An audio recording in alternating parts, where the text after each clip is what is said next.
Good morning, afternoon, night to you all. I am shaking because the news is breaking. It's day 2 of the NBA playoffs and the word of today is blowout.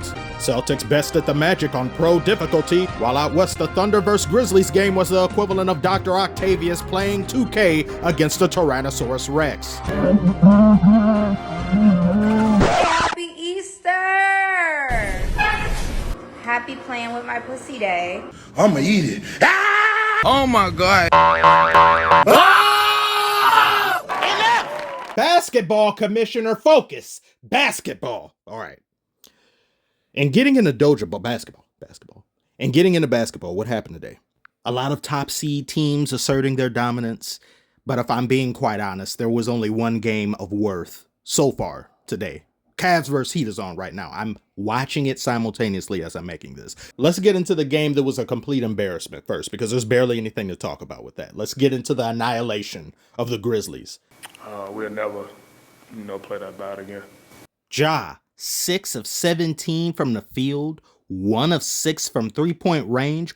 Where were the grenades? He practically cooked the grenade too long and blew himself and his team up. Muscle Bob Buff Pants, what happened to you this game?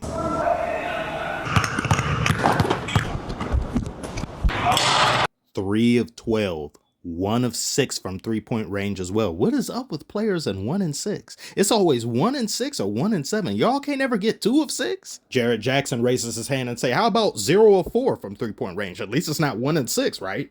I can't believe I accidentally called this man Janet Jackson. These are Randy Jackson on percussion numbers. None of the starters on the Grizzlies shot better than 40%. They were down by 56 points, and I was over here hooping and hollering over the Pistons, allowing a 21-0 run. That's still garbage. But 56 points, you are a laughing stock of a team if you allow something like that to happen. There's no excuse at all. I don't care if you're an 8th seed. Where the hell was Chris Paul to cut the lead down to 42 points in this game? Utterly pathetic. Let's go back to the drawing board. I guess the coach will say in that post-game interview, say some pleasantries like that just to get the media satiated. Throw the whole drawing board away, throw the chalk in the garbage, fire yourself. Because they may end up firing you mid-playoffs. That's how these things work in today's NBA. Coaches go left and right. What adjustments can be made for game 2? I sure as hell don't know. Look at Ja. He hasn't got a clue himself. Grizzlies should be getting ready to hibernate at this point. And you want to know why? SGA had an atrocious game. That man was 4 of 13 and 1 of 7 from three-point range. Again, I tell you, it's always 1 of 7 or 1 of 6. Gilgeous-alexander, they called him in this commercial, but he was nowhere to be seen. Pre-Cambrian numbers. But he sure as hell isn't going to play that badly again. At least not in this series. And instead of the Grizzlies using that to their advantage, they were completely mollywopped by the rest of the squad and the Thunder. But in my opinion, that's the hallmark of a great team, because your team shouldn't begin and end with your superstar having an atrocious game. When you can beat the brakes off another team like this and your star had little to nothing to do with it, you are an elite squad. As we turn our heads due east, Kanye East, the Boston Baphomets face the Orlando Magic. Now this right here, I did not think this was a flagrant. I don't get where they got flagrant from, but whatever. No wind up from KCP. It didn't look like there was any ill intent behind what he did, but oh well. Refs can only ref or re. They can't do both simultaneously. Orlando Magic lead the NBA in points per game, and they looked damn good in the first half, and they took advantage of Boston's sluggishness as well as Tatum's non-existence. That man Paolo Banchero is nice. He is very nice. He is exceedingly nice. And the fact that he is only 22 and he's in the playoffs and he's playing this well and he's been playing very well throughout the course of this season, I think he has some tremendous upside. He shot 52% from the field and was 4 of 7 from three-point range. He didn't shy away from any moment. He played comfortable out there, and that's something that you love to see in your superstar, especially when it comes to a young player such as himself. If Franz Wagner had played better, this could have been more of a game down the stretch. He, too, had 1 of 6 from three-point range. Again, what is up with 1 and 6? 1 and 7? Are those coordinates to somewhere on Earth? Are they trying to tell us something? I don't get it. What I believe was the determining factor of this game were everyone else other than starters.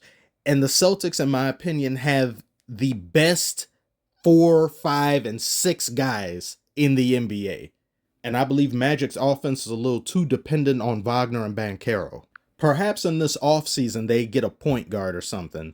a facilitating point guard to get people the ball, to create shots for others. And we've seen in a lot of different teams, sometimes they're just missing one key piece, and that key piece won't be some heaven and earth shaking player. It could boil down to a distributor.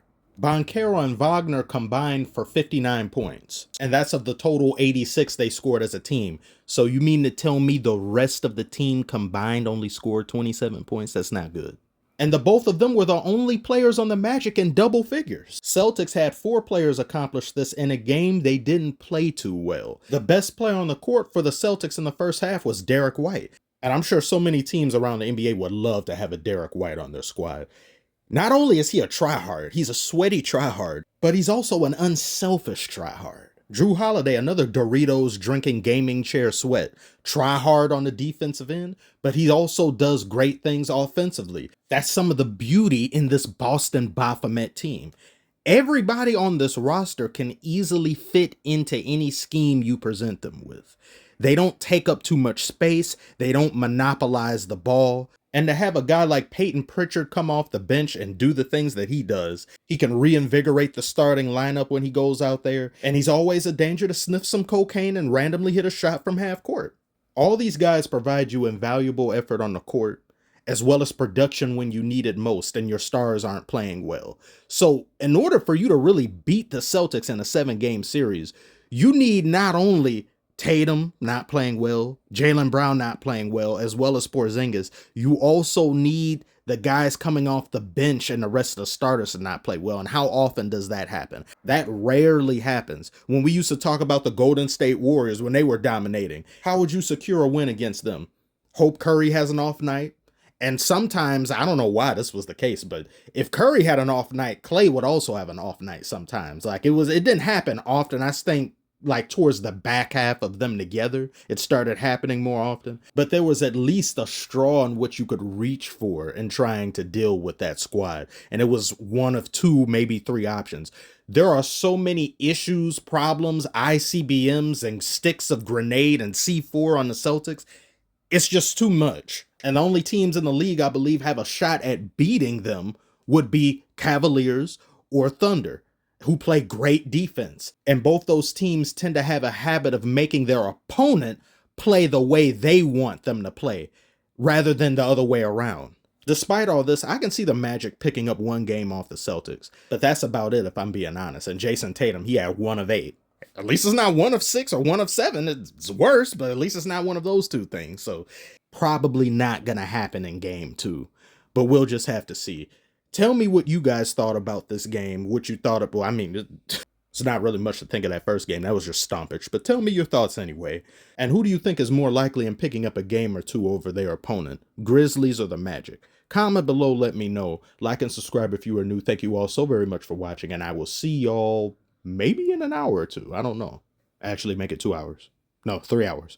4 hours. Let me squeeze them. Oh, God! Oh, man!